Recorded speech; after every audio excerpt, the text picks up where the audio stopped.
we are a big company because of the nature of South Africa and where it comes from.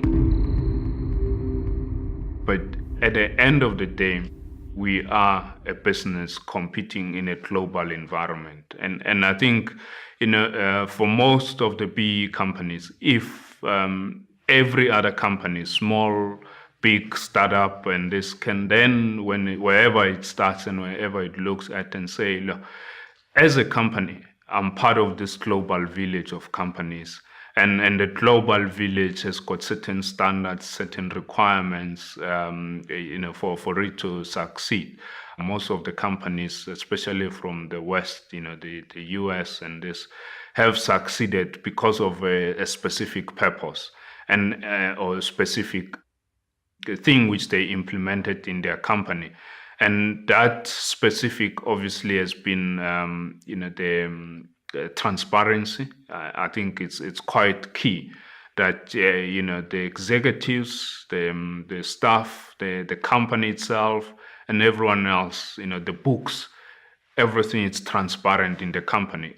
Every person walks into the company, says, I want to understand what you do. I want to know how you do it, where you make your money, where you make your losses.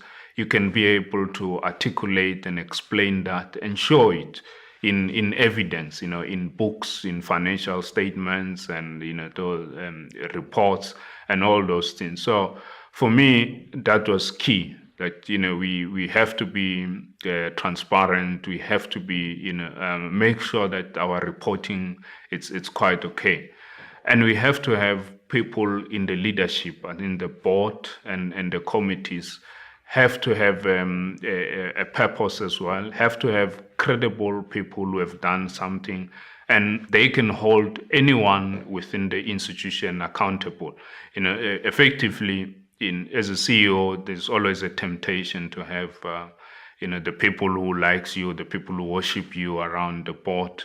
But that was not how I wanted things to be done. I wanted these people to sit there and hold me accountable. And if I'm not doing things, they come to me and say, well, you're not doing this and this and this correct, and our view is that you need to change. And I also have my own views, and we eventually come to a common cause and say, this is how it should be done.